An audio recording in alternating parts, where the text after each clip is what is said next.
Bonjour, bonsoir. C'est la première partie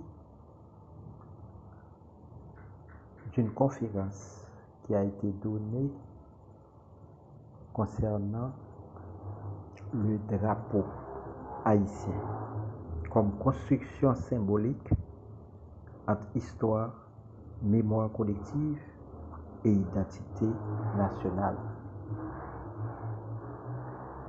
Sous l'occupation américaine d'Haïti, durant les années 1920, les élites dirigeantes haïtiennes ont pris la décision de célébrer le 18 mai, jour de la fête du drapeau et de l'université.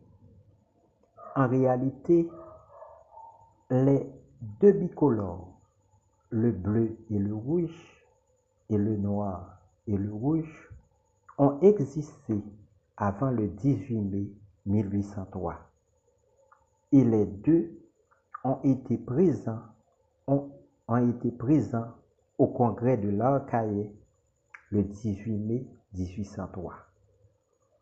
Pour des raisons mystiques, le bicolore noir et rouge fait peur à cause de la présence de la couleur noire. Le drapeau allemand et les deux guerres mondiales. À un moment donné, on a ajouté une image titrée « Les âmes de la République » qui représente l'armoirie de l'ancien gouverneur français Bertrand d'Augeron. Au XXIe siècle, on a fini par nous imposer la devise maçonnique ou celle de la République française, liberté, égalité, fraternité. Car la Belgique, indépendante en 1830, a la devise « L'union fait la force ». Selon un poète dont j'ai oublié le nom, peut-être Luc Grimard, le drapeau haïtien est une âme, d'où ma volonté de faire de notre bicolore un instrument qui arrête nos obstacles naturels et autres. Comme un coup de baguette magique, le drapeau haïtien peut nous motiver vers la dignité collective si on soumet la renaissance d'Haïti sous l'égide de sentiments patriotiques.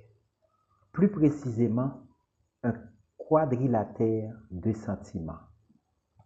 Indépendance, république, unification, stabilité.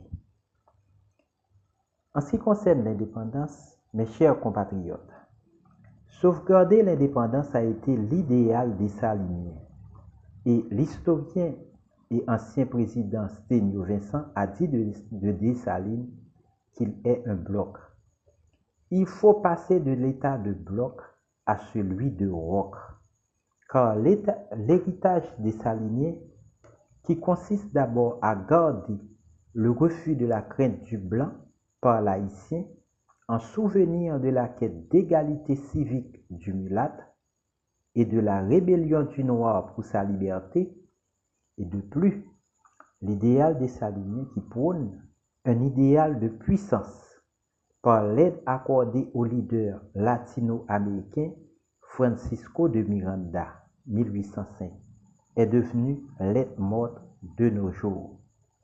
Autrefois, Dessalines a négligé la formation de rapports de force internes favorables à sa cause contre le retour offensif des Français et les convoitises étrangères voulant remplacer l'ancienne métropole française. L'Égyptien Gamal Abdel Nasser a reconnu que l'économie nationale fait la force du drapeau national. Depuis le XXe siècle, où les petites nations s'affirment par leur puissance économique, exemple les 4 dragons asiatiques, et où l'énergie nationale résonne au son du PIB. D'une part, il faut nous mettre au travail en tenant compte de notre culture qui mérite d'être réformée. Aussi, en observant notre calendrier, trop d'importance accordée à la fête, aux festivités, le carnaval, les fêtes champêtres qui débutent à partir du 19 mars. Et d'autre part, établir la souveraineté alimentaire. Si on constate ce qui se passe dans la plaine des Cayes et la plaine de Torbec ou bien autre part en Haïti, on construit des maisons sur les terres cultivables. Pas de commentaires. C'est la fin de cette première partie. Merci.